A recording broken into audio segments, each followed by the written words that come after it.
Adventures of Huckleberry Finn by Mark Twain, Chapter 39. Rats. Lively Bedfellows. The Straw Dummy.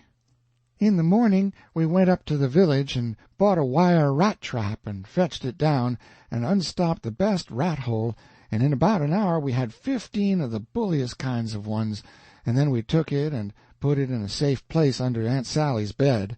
But while we was gone for spiders, little Thomas Franklin Benjamin Jefferson Alexander Phelps found it there and opened the door of it to see if the rats would come out, and they did.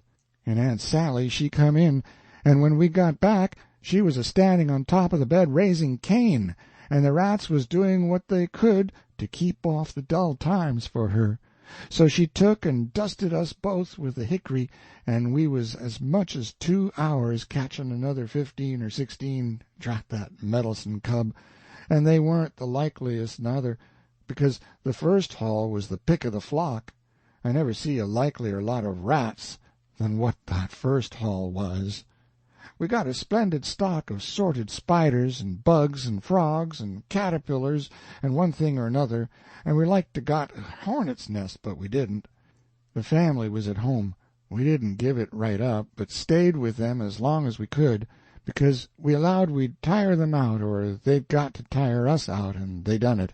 Then we got alicampane and rubbed on the places, and was pretty near all right again, but couldn't set down convenient.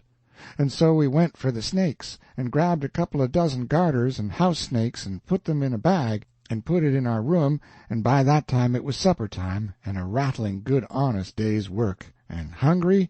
Oh, no, I reckon not. And there weren't a blessed snake up there when we went back. We didn't half tie the sack, and they worked out somehow and left. But it didn't matter much, because they was still on the premises somewheres, so we judged we could get some of them again. No, there weren't no real scarcity of snakes about the house for a considerable spell. You'd see them dripping from the rafters and places every now and then, and they generally landed in your plate or down the back of your neck, and most of the time where you didn't want them. Well, they was handsome and striped, and there weren't no harm in a million of them, but that never made no difference to Aunt Sally. She despised snakes, be the breed what they might, and she couldn't stand them no way you could fix it. And every time one of them flopped down on her, it didn't make no difference what she was doing, she would just lay that work down and light out, and I never see such a woman, and you could hear her whoop to Jericho. You couldn't get her to take a hold of one of them with the tongs, and if she turned over and found one in bed, she would scramble out and lift a howl that you would think the house was afire. She disturbed the old man so that he said he could most wish there hadn't ever been no snakes created. Why, after every last snake had been gone clear out of the house for as much as a week, Aunt Sally weren't over it yet. She weren't near over it. When she was setting, thinking about something, you could touch her on the back of her neck with a feather, and she would jump right out of her stockings. It was very curious. But Tom said all women was just so. He said they was made that way for some reason or other. We got a licking every time one of our snakes come in her way, and she allowed these lickings weren't nothing to what she would do if we ever loaded up the place again with them. I didn't mind the lickings, because they didn't mount to nothing, but I minded the trouble we had to lay in another lot. But we got them laid in, and all the other things, and you never see a cabin as blithesome as Jim's was when they'd all swarm out for music and go for him.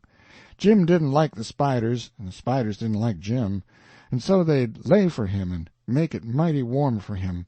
And he said that between the rats and the snakes and the grindstone there weren't no room in bed for him sca'cely, and when there was, a body couldn't sleep, it was so lively. And it was always lively, he said, because they never all slept at one time, but took turn about, so when the snakes was asleep the rats was on deck, and when the rats turned in the snakes come on watch. So he always had one gang under him in his way, and t'other gang having a circus over him, and if he got up to hunt a new place, the spiders would take a chance at him as he crossed over.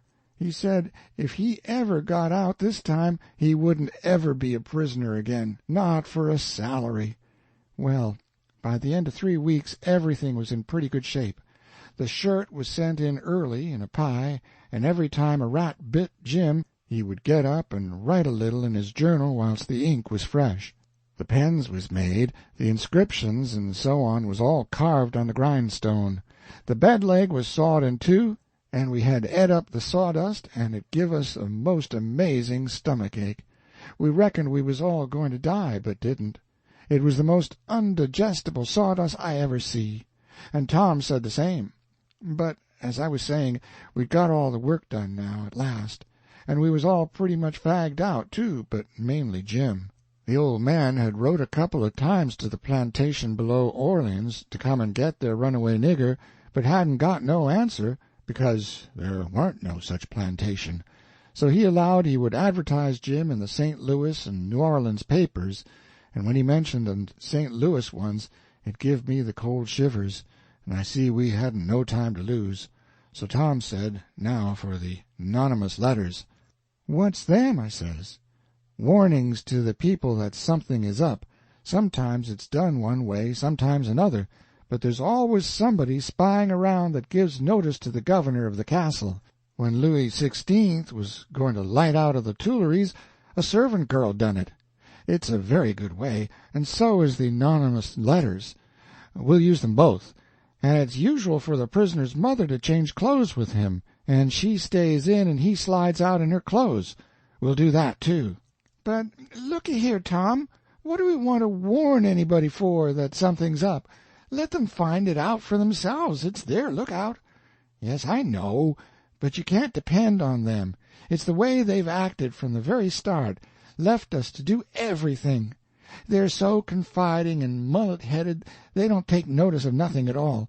So if we don't give them notice, there won't be nobody nor nothing to interfere with us, and so after all our hard work and trouble this escape'll go off perfectly flat.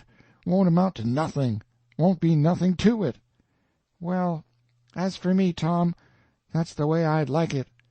"Shucks," he says, and looks disgusted. So I says, "But I ain't going to make no complaint. Any way that suits you suits me. What are you going to do about the servant girl?" "You'll be her. You slide in the middle of the night, and hook that yaller girl's frock."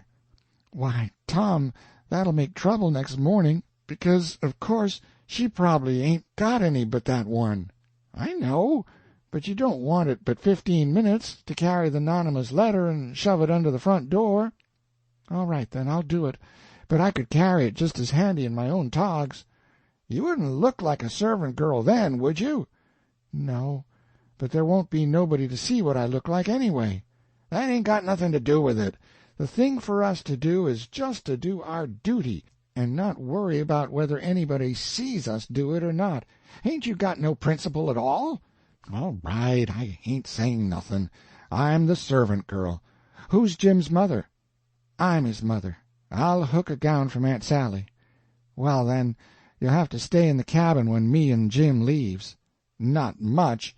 I'll stuff Jim's clothes full of straw and lay it on his bed to represent his mother in disguise, and Jim'll take the nigger woman's gown off of me and wear it, and we'll all evade together.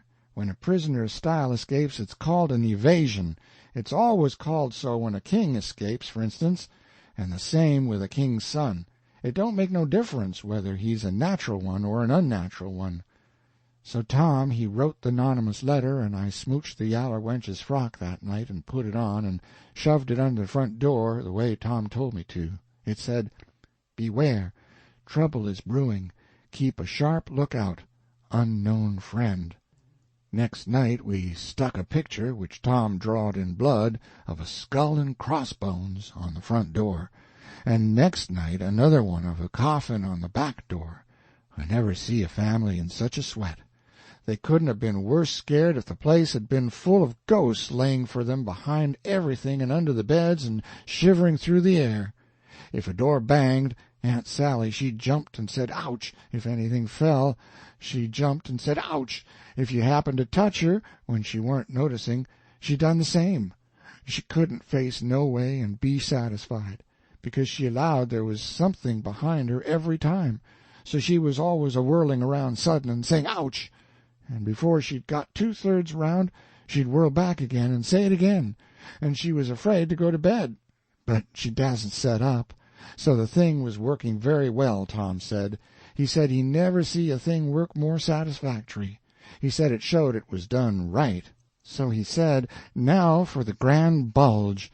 So the very next morning at the streak of dawn we got another letter ready, and was wondering what we better do with it, because we heard them say at supper they was going to have a nigger on watch at both doors all night.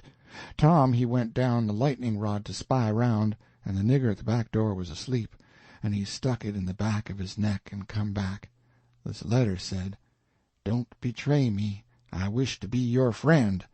There is a desperate gang of cutthroats from over in the Indian Territory going to steal your runaway nigger tonight, and they have been trying to scare you so as you will stay in the house and not bother them. I am one of the gang, but have got religion, and wish to quit it and lead an honest life again, and will betray the hellish design. They will sneak down from northards along the fence at midnight exact, with a false key, and go in the nigger's cabin to get him.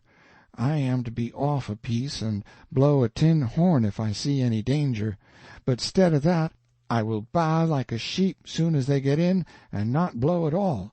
Then, whilst they are getting his chains loose, you slip there and lock them in, and can kill them at your leisure. Don't do anything but just the way I am telling you. If you do, they will suspicion something and raise whoop-jamboree-hoo. I do not wish any reward but to know I have done the right thing.